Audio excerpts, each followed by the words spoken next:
extraordinary coaches that I coach. They're amazing. Kevin Palmieri and Alan Lazarus. Let's show people how you can get the most out of hot seat coaching. Who wants to go first? I think in tradition, I always do. So I'll hammer it, Dave. So yesterday I had the opportunity to be on a call with somebody and my intuition said, don't do this, Kev. This probably isn't a super valuable use of your time. And I did it anyway. Dave, when's the last time that you went against your intuition and what was the result of it? Yeah, so I go against my intuition by understanding what I'm doing to interfere with my intuition. So I think it's first important for people to get the perspective that it's literally impossible to go against your intuition. You can let things interfere with it and then misappropriate or misanalyze. And one of the things that I try to do is identify the triggers or the interference so that I can clear and balance in my depiction of how my decision is aligned with what I want, who I can help, who can help me, and how to get it done efficiently, effectively with statistical success. In other words, I apply my why to the interference. So when you talk about going against your intuition, what you're really doing is clearing the interference between you and the inspired, the intuit, the intelligence that's beyond your conscious understanding. So you feel like, God, I got this gut feeling, but I'm going against that. It's the gut feeling is the interference a lot of times. And so if we instead take a pragmatic approach of identifying what's creating that interference, triggers like the need to be offended or right or separate, inferior, superior, anxious, frustrated, angry, guilty, resentful, or certain people in our lives, we call them family members that trigger us, create interference because now we got a feeling that we're going to disappoint somebody and live in blame, shame, and justification, worrying about what other people want for us or what's missing or what we don't want. These are all things that when we identify the interference, we now know that we're actually in spirit into it instead of understanding that we're going against something, right? The only thing that you're going against would be to create resistance. Once you go against something, it creates resistance, creates more resistance. So what we want to do is identify, breathe, and then roll in the right trajectory, intuitive trajectory. So I think by redefining the gut feeling into understanding that the gut feeling, if it feels good, then that's a good sign, right? There's no interference.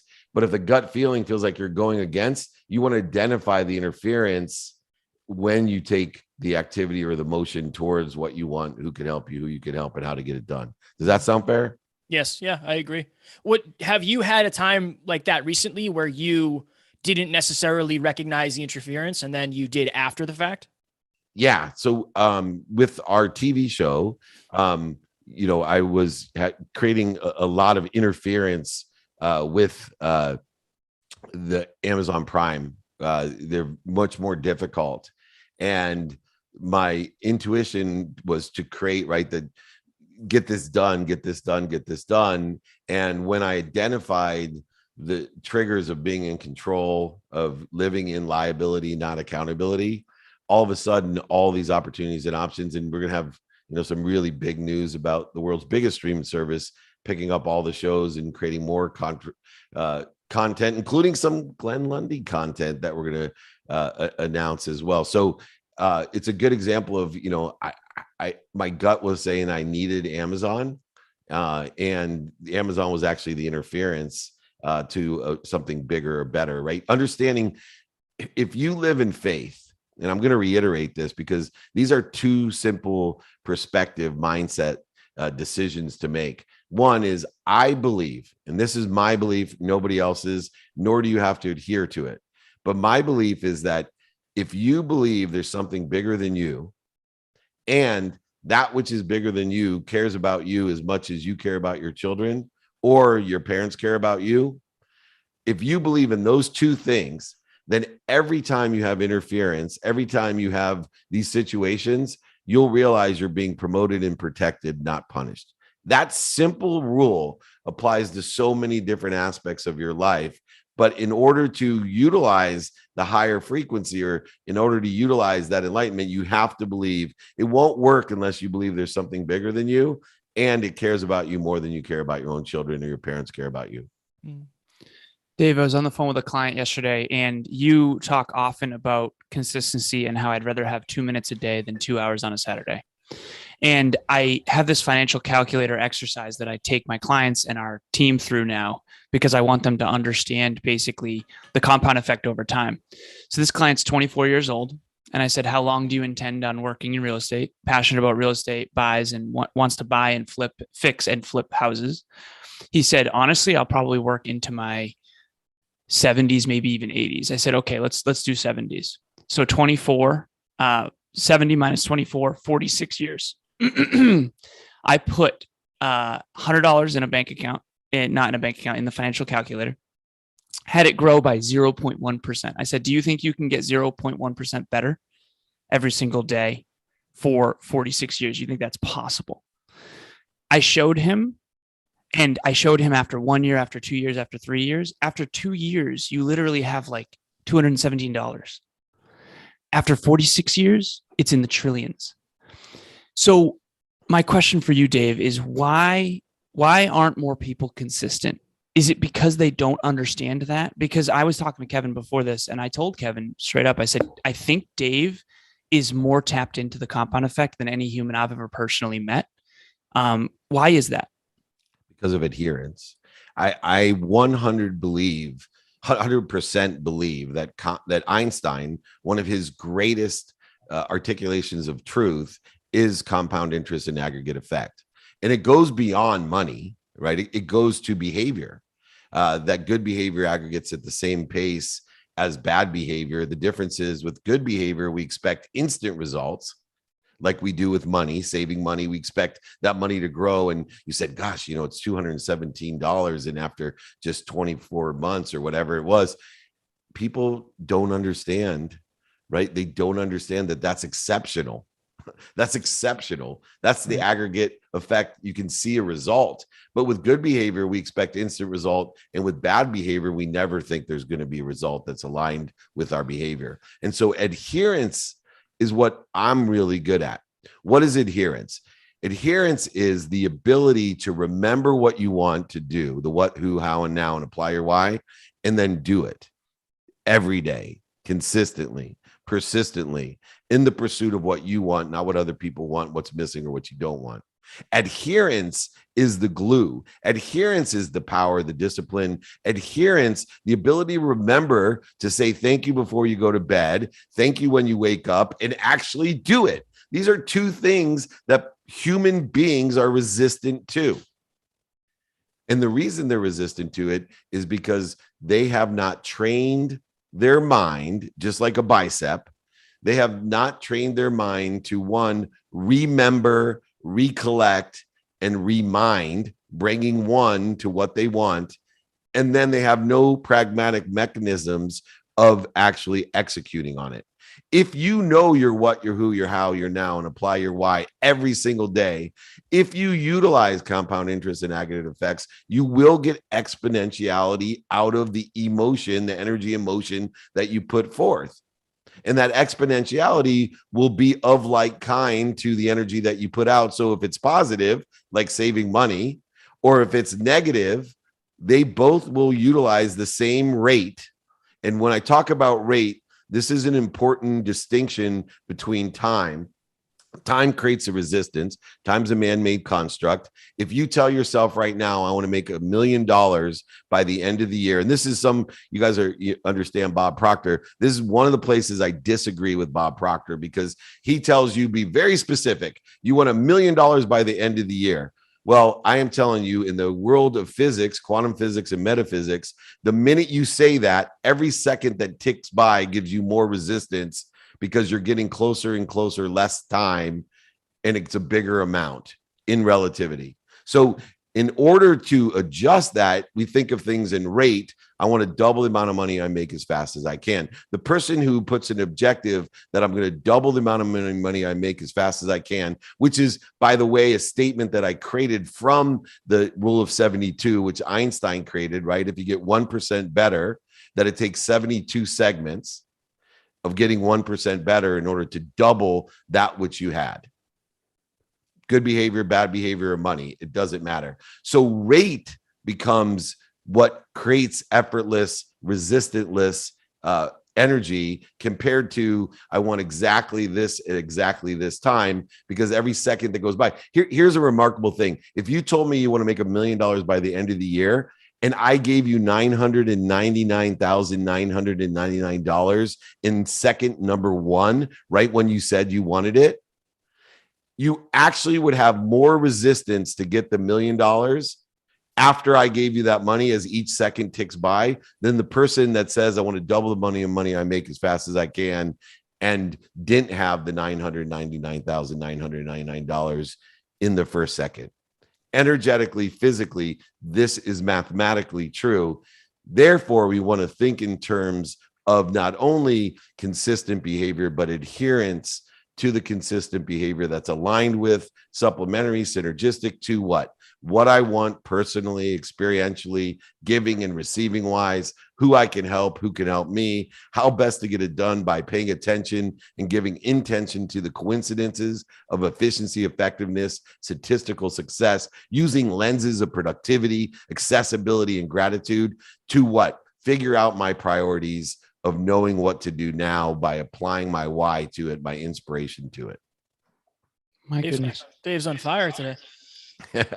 Dave, okay, what do you, from your perspective, think the most common spiritual misunderstanding is? Wow. I love when I get questions I've never heard before. So the most common spiritual misunderstanding is the relationship to the source, right? I think that we create separation from that which is uniting. We the idea of holy, I know they spell it HOLY, is actually WHOLLY, right? And so I think the most interesting thing is people create separation in spirituality when the idea of spirituality is everything is one and connected at its best and greatest benefit, not separate and interfering with one another or attacking or putting judgments, conditions on one another. So whether it's in the religious, the dogmatic religions that exist within the context of separation exists because of the secular dogmatic religion, that there's a misunderstanding of what spirituality is, that spirituality is intertwined into religion, but it would have no part of separateness, of conservative, of fanatic, of orthodox or reform viewpoints or dogmatic secularization or separation of men and women in certain religions. This is not energy, right? We are one whole. And the more that we increase our scientific awareness, we're starting to realize the vibrational matches of understanding that we are interfering with what we already have. The most common spiritual mistake is that I have to go get something. I have to go get healthy, get wealthy, get worthy, get happy. You are happy, healthy, wealthy, and worthy. Figure out what you're doing to interfere with it. If you don't have the relationship that you want with the person that you want, figure out what you're doing to interfere with it. If you don't have the job that you want, go figure out what you're doing to interfere with it, because there is a vibrational match for you. You just have to clear that interference and allow it to match. Dave, earlier in this coaching session, you talked about how Kevin felt like something might be misaligned. He did it anyway, and that is the very thing that might clear the corrosion. How do you know the difference? How do you know whether or not you're making an intelligent decision if you're going against your intuition, but yet? Yeah, no, this is so you're overanalyzing it, right? There is no good or bad decision. There's only decisions. And therefore, speed or rate in which we learn from our decisions is the true objective of the decision that we make, not the attachment of your emotions to an outcome of making a decision, but actually learning the lesson from the decision that you make under the context that decision will result in a lesson that promotes you and protects you, not punishes you. So therefore, whether or not he made the decision based on the interference or the intuition, the true connected truth, there will be a lesson in it. He will either learn to repeat that behavior because it's in line with his spirit or his vibrational match, or he'll learn that, oh, this is interference. Now I'm going to learn the lesson to reduce or resolve or dissolve the interference so that I speed up the rate in which I make the match. You follow up, Alan? Yeah. So you say to make decisions based on your core values, yeah, and sort of the cost value analysis of that. How does that come into play when it comes to whether or not, so there's no good or bad decisions, but there are better, more intelligent choices. I believe there are only decisions that are aligned with what you want personally, experientially, giving and receiving, who you can help and who can help you, that are efficient, effective, and statistically successful. The 2022 is the year of prioritization. We are entering a period of abundance. People are feeling overwhelmed. Why? Because overwhelmed feeling is an indication of abundance. There's more than enough. There's too much. Oh my God, I feel overwhelmed. Well, we need to learn in 2022 how to prioritize.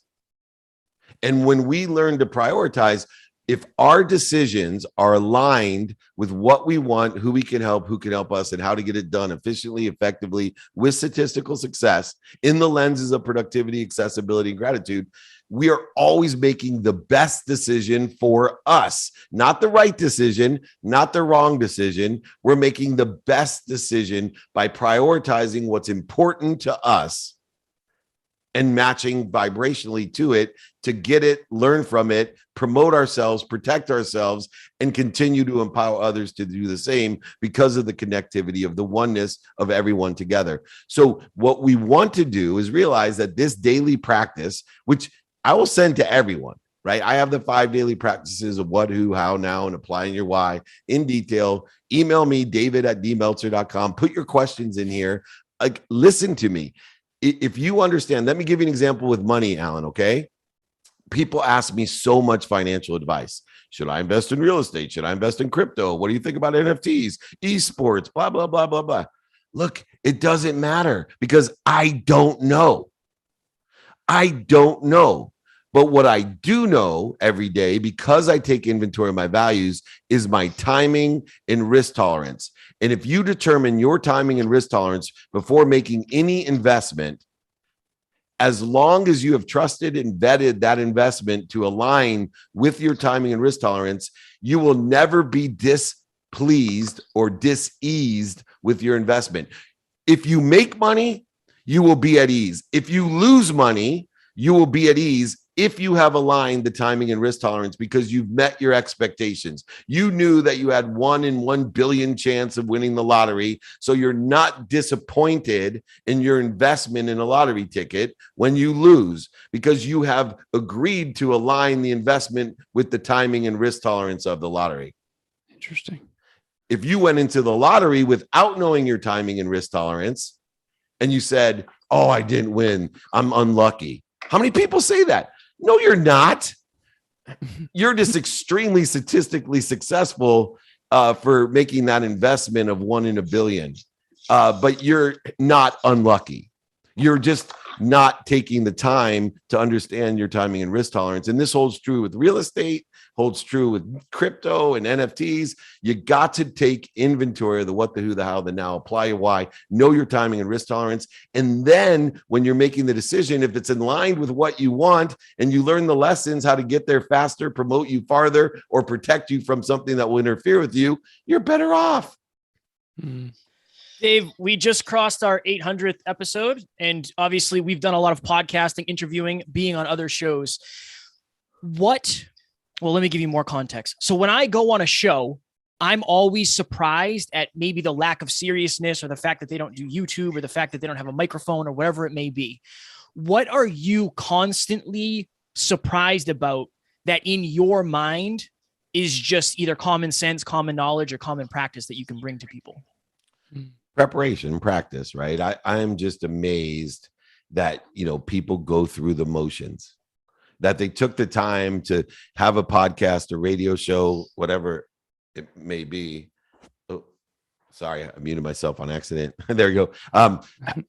What I was saying is practice in preparation. I do a lot of interviews like you. I have thousands of episodes of different podcasts that I've not only done myself and do myself, but also have been on. And I'm just amazed how little preparation, like someone go through the effort to have an interview and not know what they're going to talk about. They don't know the open-ended questions even. So they end up, reading off a sheet, looking down, saying, tell me, right? And I see it all the time. And it's not easy to extrapolate and to align emotionally, make people feel a certain way in an interview. And what happens is, what good is if I'm like, so Alan, tell me what you do. Do you like it? And I call it the sideline reporter problem in sports. Like nothing's more annoying than the interview at halftime in a basketball game on the court when the announcer comes up and like, oh, you're down 55 points. How do you feel? This is the kind of shit where people aren't prepared and aren't practiced. And so I think, that same idea of consistent, persistent pursuit of your potential, do the work, find and ask questions that you're curious or want to collaborate on, and get some insights instead of repeating facts of the movie, the TV show, the book. Dave, I have this written down. Speaking of preparation, I have 5 different questions I wanted to ask you. The very first one is, what do you believe is the most underrated or overlooked skill that you have developed in hindsight, where looking back, it's like, wow, that one skill that I worked on that no one maybe even knew I worked on ended up being like so important? Asking. I'm an expert at asking. I've created a formula, an open-ended question template to determine if someone has an open mind, an open heart, and open hands. With the connectivity of everybody today, it's so essential to ask. I'm an expert at asking, how can I be of service or value to you without it seeming to be trite or insincere? I'm an expert at asking, do you know anyone that can help me without sounding desperate or needy? I'm an expert at asking multiple times. I shared this story before. I'm not sure if many heard this, but asking so powerful. Think about this. I'm blessed to do work with Arthur Blank, the founder of Home Depot. Home Depot has 4 checkouts. They have the contractor, the consumer, the garden, and the self-checkout. They sell warranties like all profitable companies like that should, because they're making huge margins on those. Would you like to buy a 2-year warranty on your dishwasher or your tile or whatever it is?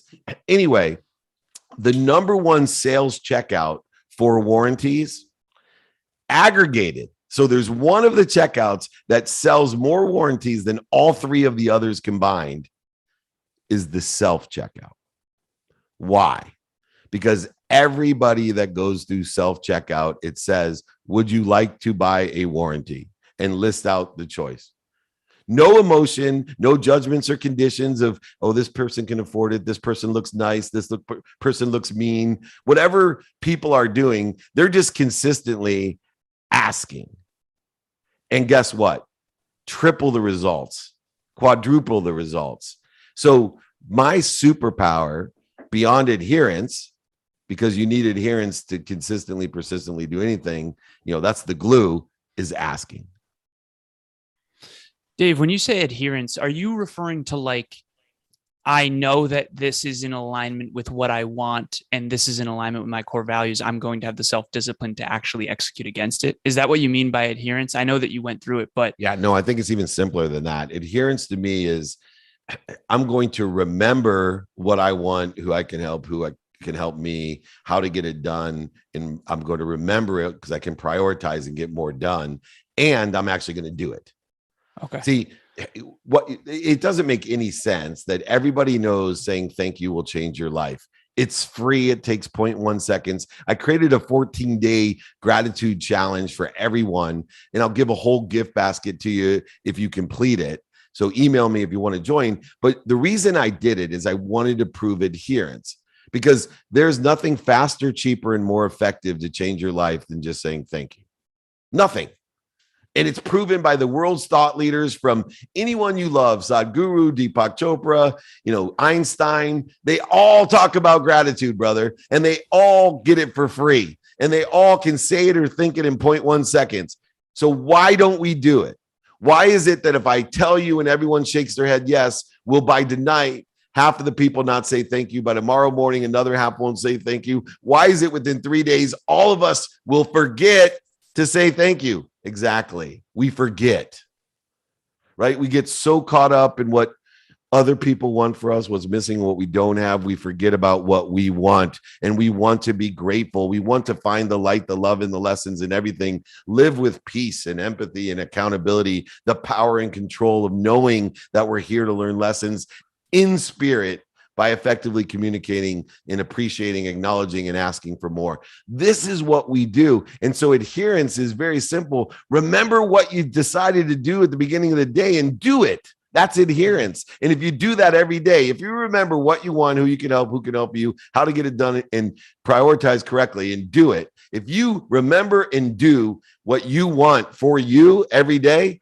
that compound interest, the aggregation and acceleration, will create the exponentiality of the positive behaviors of what you want. And you will be promoted and protected, not punished. My goodness. Dave, can I get another quick one? Sure. What is one piece of advice you would give today that you wouldn't have either been aware of or given a year ago? To believe that there's a power greater than me, an omniscient, all-powerful, all-knowing being that loves me more than I love my own children, and that you need to believe that. You need to believe. I wouldn't have told people that. What shifted that for you, Dave? What was the occurrence that made you believe that? It was an aggregation of occurrences where, in the analysis of the law of gravity, the law of Goya, and the law of attraction, in the analysis of pain as an indicator, setback, failures, mistakes being an opportunity to learn a lesson, I started to realize what is the context in which I believe that all mistakes, failures, setbacks, and pain are promoting me to a better place, a better position. I just have to find the light, the love, and the lesson in the pain, setback, failure, etc. And I will continually aggregate and accelerate and exponentially receive what I want.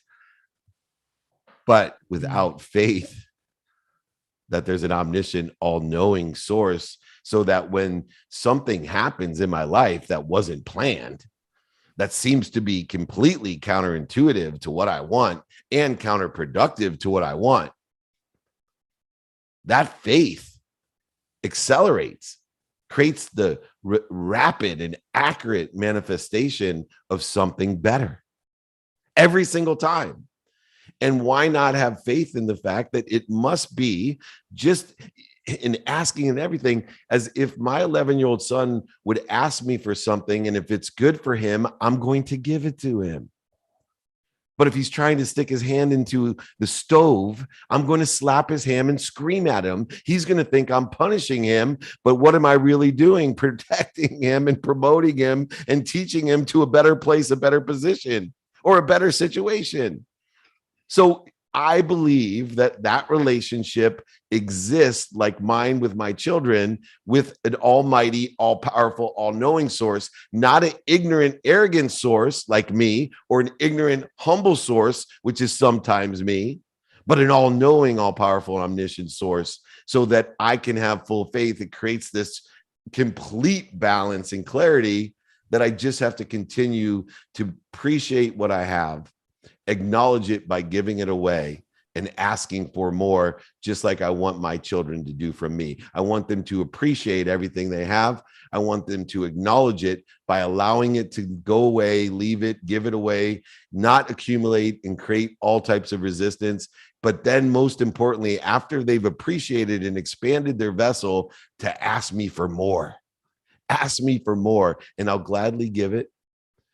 If it's what I believe, and I'm not omniscient, I'll gladly give them what I believe will help promote them and protect them. The difference is I don't know everything, so I can just do my best, learn lessons, and have fun myself. Dave, are we done or we have time? You can have one more and then we'll get the Q&A for Clubhouse and IG. We'll get it rolling. What do you got, Al? So my question for you is you remind me of someone who genuinely has not only learned how to manifest really well, but has always had a strong belief in their own ability to do whatever they set their mind to, even to the extent of, like, again, potentially playing in the NFL or a collegiate athlete when maybe you weren't blessed with as many physical gifts as some of the other players. So where did that self-belief come from in hindsight, do you believe? And why don't more people believe in themselves the way that you do?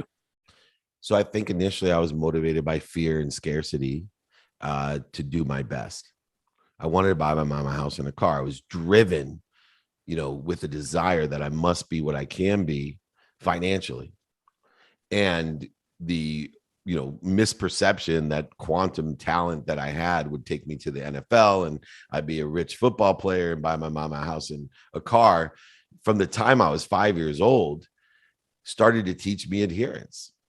And the reality of being an average Division III college football player in the end taught me a great lesson, that the lesson of being an average Division III college football player still today may be the closest I've come to my potential of any, because I haven't been in all aspects of my life consistent, persistent in the pursuit as I was for those, 17 years.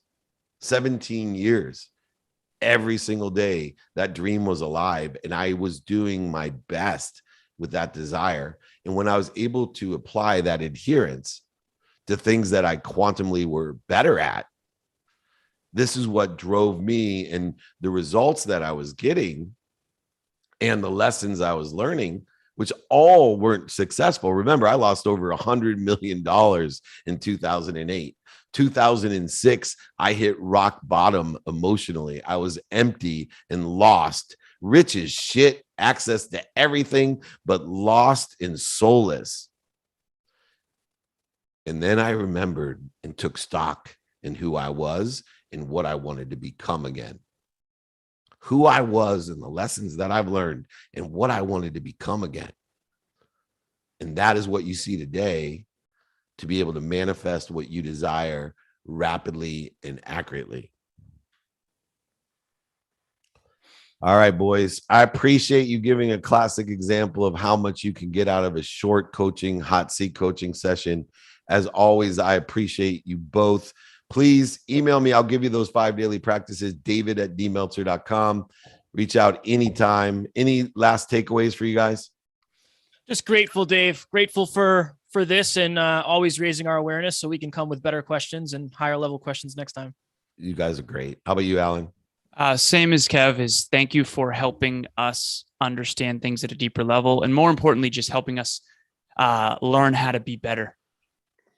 That's right. Enjoy the consistent, persistent pursuit of your potential by adhering to your what, your who, your how, your now. Apply your whys, fellas. And thank you for allowing this personal session to be amplified in the public so other people can learn as well. I appreciate you both. Appreciate you as well, Dave. Thank you. Awesome. All right, Jakey Bakey, let's reset the room and get some more hot seat coaching, and we'll take some questions from Clubhouse, from online. What do you got? Let's do it, Dave. That was incredible. Can we get let's flash our mics right there for Kevin and Alan. What incredible questions right there. Amazing, amazing. Yeah. And I will quickly reset the room. Happy Friday, everybody. This is the Breakfast with Champions, 6 a.m. Pacific time, 9 a.m. Eastern time with David Meltzer. We're doing hot seat coaching today. Feel free to use that plus bar. Invite your friends, family, anyone that you think would benefit from this incredible next 20 minutes or so. So if you'd like to get some hot seat coaching, ask a question of Dave, feel free to back channel me. Dave will be taking questions as well from his Zoom training he's been doing for over 21 years. So Dave, why don't we start with a question here on Clubhouse? Let's start with Jay Lissa. Jay Lissa, if you could please unmute yourself and welcome to the Clubhouse.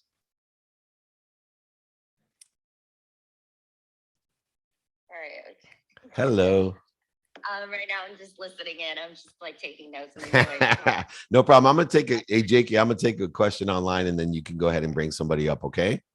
You got it. All right, cool. What's the biggest challenge that you have as a business coach? ego is always the biggest challenge. The biggest challenge of a need to be right, a need to be offended, a need to be separate.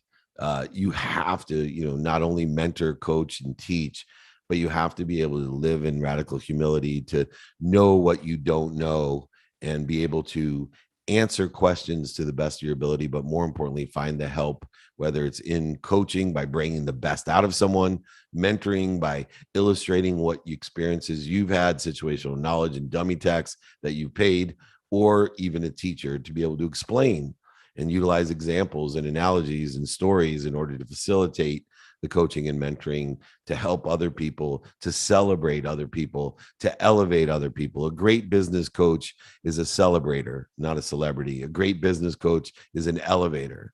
He and she are there specifically to empower others, And the ego is the biggest challenge because we want to be the experts. We want to be needed.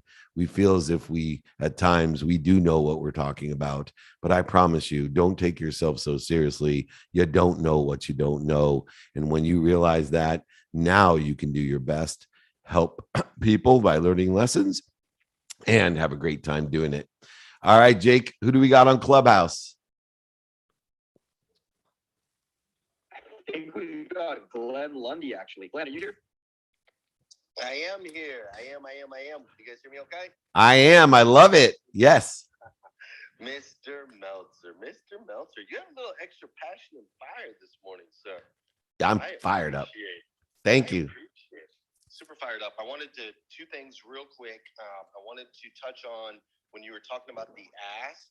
Dude, last night I took my son to a concert, Casting Crowns concert.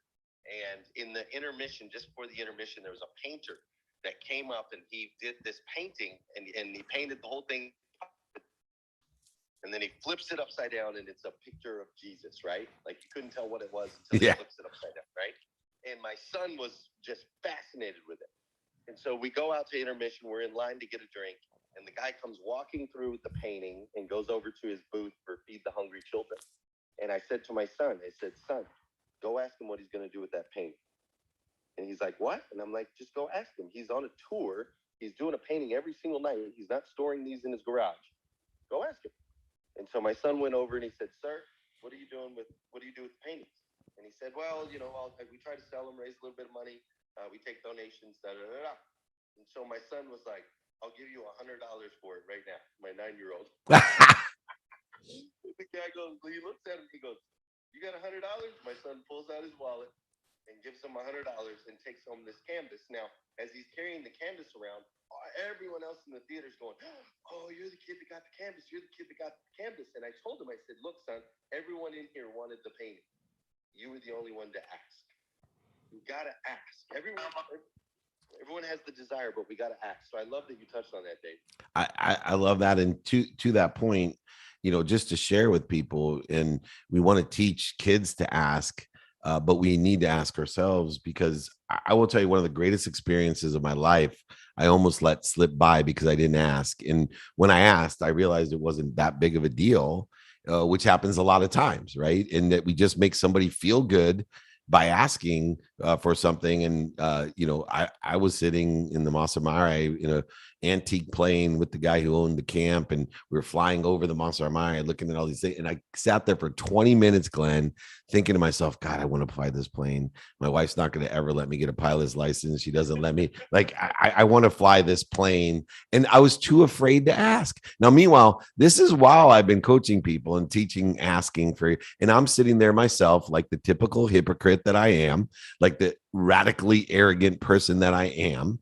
And instead, I went to radical humility and said, let me give this person an opportunity to fulfill one of my bucket list items, which I know is one of the greatest experiences I have in my life whenever I have the opportunity to take someone to the Masters or the Super Bowl or one of these bucket list things that I'm blessed to have access to. I know what that feels like, but yet I'm too afraid to ask. The two things that I've learned that are just, to me, incredibly counterintuitive is, number one, we all love to give people and make them feel good. It makes us feel even better, but we're too afraid to allow someone to feel good because we think we're going to be bothering them or a burden on them, when also and actually we're elevating and celebrating them by acknowledging the superpower that they have, the access that they have, the knowledge they have, the frequency that they have, and let them share their gift with you, which feels the best.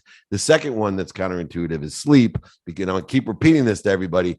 The majority of the earth goes to bed at night to get rest, and they wake up more tired. Does not make sense. You got to practice sleep. Get yourself a mentor, a sleep coach. Go study sleep, do something. But if you're not waking up at a new plateau and growing from there, if you're living your life as a tube, food in, food out, you got to figure out your sleep, and you got to ask. Thank you, G. Lundy. I appreciate you. Hold on, Meltzer. Before you dismiss me, I got one question for you. I want to share that real quick, and then I had a question, and you were so spot on. My question is, you were just talking about the business coaching, one of the harder things about business coaching on the ego side. You and I, you've been my coach now for a while. We've been coaching for over a year now, I believe. And the question that I had that I thought could be valuable for the room as well is, you tell me anyway that you enjoy coaching me. So what makes a good coachable student? Oh, that's easy, man. Adherence. See, the most frustrating thing about a coach is when you feel like you're just taking somebody's money, because you're just telling them stuff and they never do anything. When you see that someone is adhering and learning from you and then teaching you as well, reminding, recollecting what you know, because as you know, as a great coach yourself, half the time I'm coaching, I'm taking notes of what I'm talking about and saying, man, that's a good idea, Dave. You should really do that. And so I'm constantly accelerating myself, but by far the best coachable clients are the ones that adhere to the lessons that you're sharing. And, for me to see the results, like if we took a snapshot of when we started coaching and started teaching and talking about the what, the who, the how, the now, and applying your why, and you look at your health, your wealth, your worthiness, and your happiness, the exponential progress that you've made, the promotion and protection that you've received, to me is the ultimate happiness that I receive. To see that adherence and the results and learn from you, man, it makes my heart sing. And that's what I'm looking for. I'm blessed to have a wait list of clients, but when I'm interviewing them to take them off the wait list, I'm looking specifically to adherence, because if they can't remember what I said or do it, we're not going to get anywhere. And I don't need the money. I need to create people who can create other people to be happy. Love that, Dave. Love that. And the last thing I'll say is PTR. Everybody pull to refresh. Pull down from the top real quick. And Dave, check out that picture right there. I just want Mike Mamula to see that picture right there up in the corner of my Matrix avatar right there. Nice.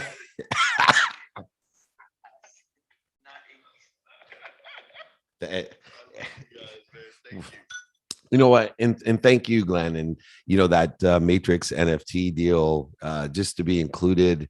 And for people, you don't know where it comes from, but when you do good deeds, you're being kind to your future self, and people just, they think of you when there's something good going on. And Glenn, I just want to thank you for, remembering me with the Warner Brothers NFTs that came out, and it's turned into a financial blessing. And I appreciate you giving to me. So thank you. Love you guys. Love you. Back to you, Jake. Keep baking. All right, Jake. Yeah, let's go. Thanks, Glenn. Dave, do you want to do a question on Zoom training or a question on Clubhouse? I'll take a question off of the line, and then we'll bring someone else new up. Okay. You got it. We'll bring up Cornelia on after. Okay. Sounds great. What's the greatest, I kind of answer that one. Sorry. If you could tell your dad anything, what would it be? I tell him 4 things, and I'm trying to do this without choking up. But number 1, I would tell him I'm happy. 2, I would tell him I'm healthy. 3, I would tell him I love him. And 4, I would tell him I appreciate him, meaning he's added so much value to my life. And as a father, I was blessed to be with Steve Jones, Jerry Jones's son, and he's 50, the same age as I am. And I asked him a similar question, and he came up with an answer in tears about how much he appreciated and loved his father for the happiness and health that he experienced. And I sat there thinking, man, if someday my son, when he's 50 years old, talks about me in the way that Steve Jones talks about Jerry Jones, I've done my job. And I would, without crying, tell my dad, you did your job. I'm happy, healthy, wealthy, appreciate you and love you. Thank you.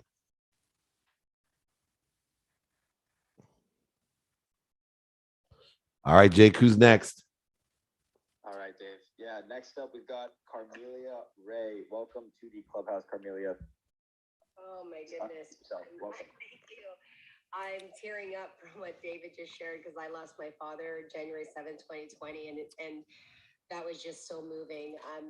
David, I had the privilege of watching you give your talk at the Thrive event in Vegas, and you shared your 12 powerful life lessons. I was fascinated by everything, wrote all the points.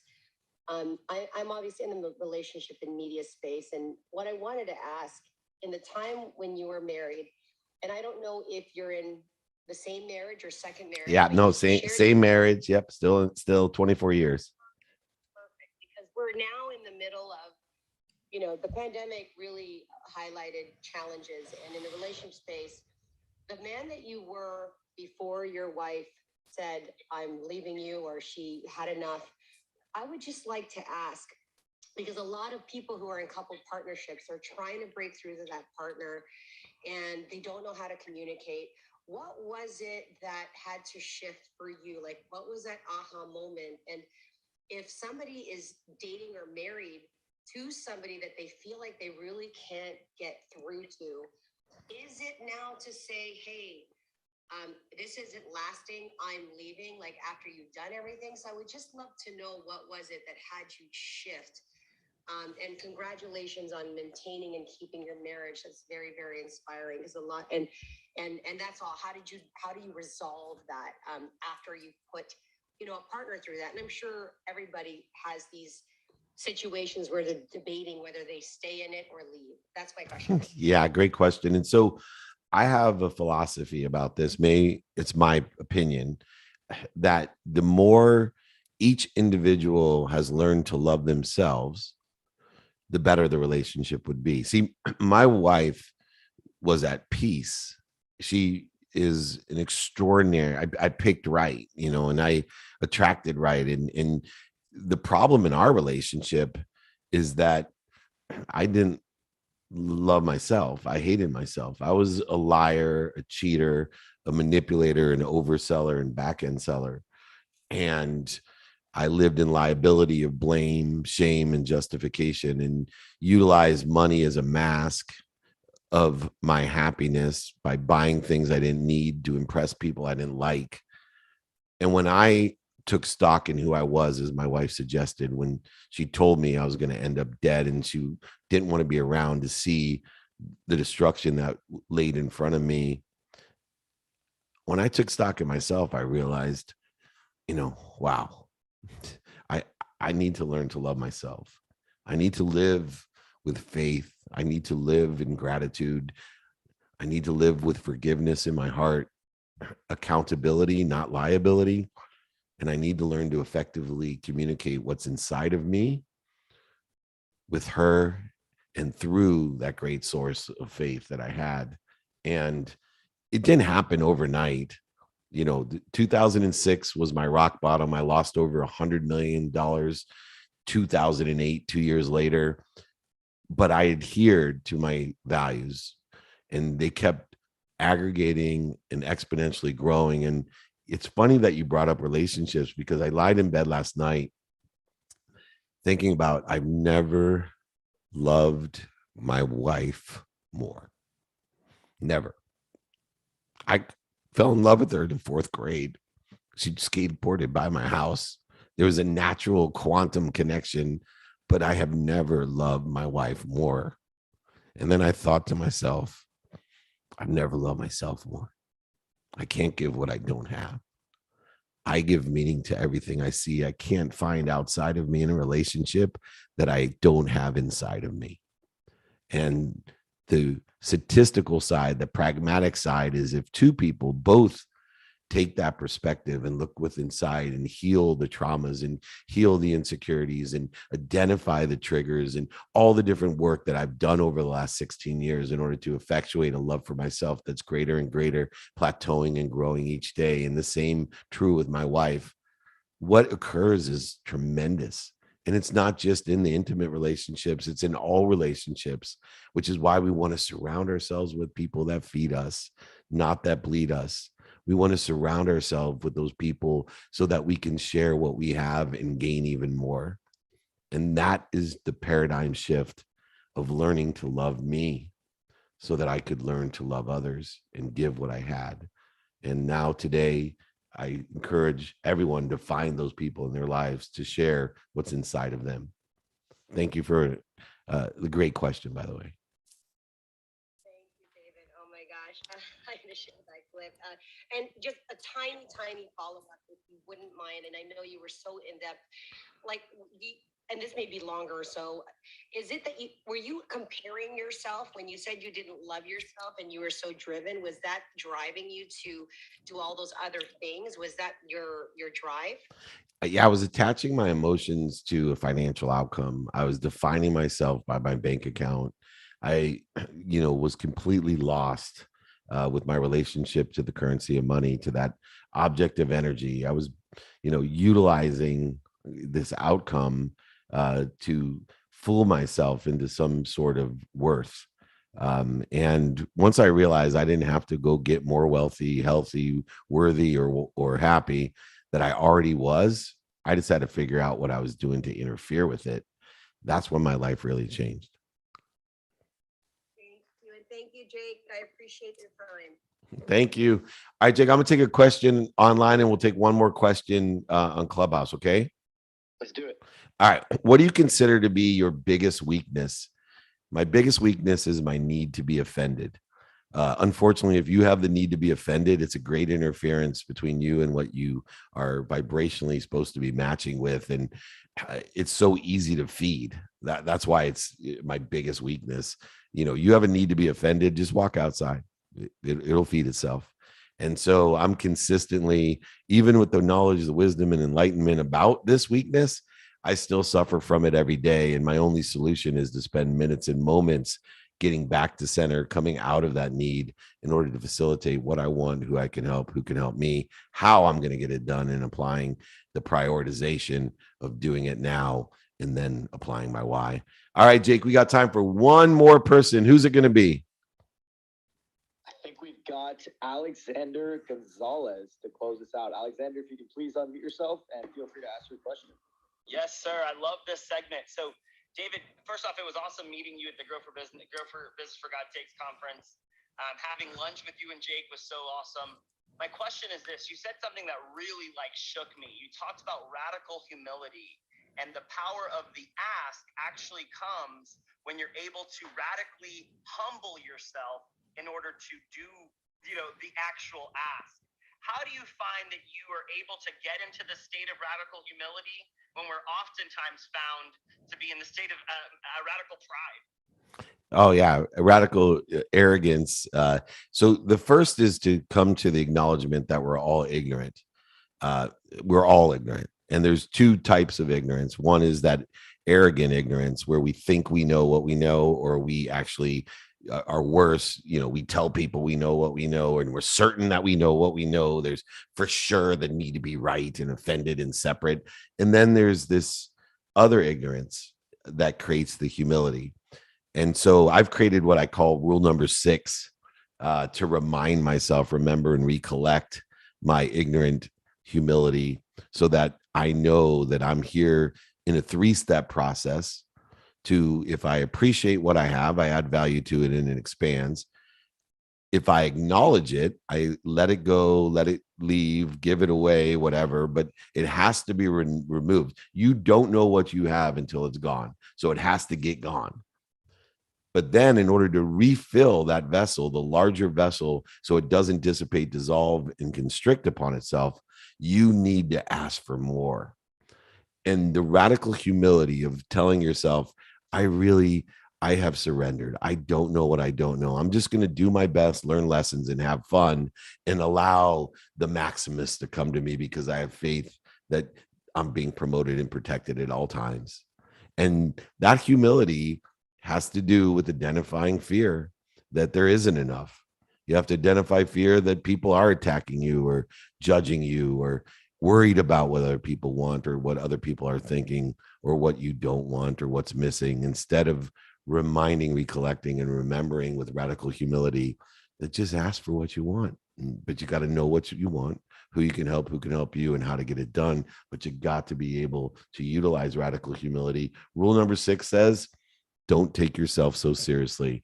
That's the key. All right. We nailed it right at 7 a.m. Pacific time, 10 a.m. Eastern time. This has been Hot Seat Coaching. Anyone that wants any of those documents or help, david@dmeltzer.com. Please reach out. I am of service and of value. My name actually means beloved servant, so use me. Thank you, Jake. Close out the room. Thank you, Dave, aka the beloved servant. Incredible hour of power. As Dave mentioned, feel free to email. Thank you, everybody.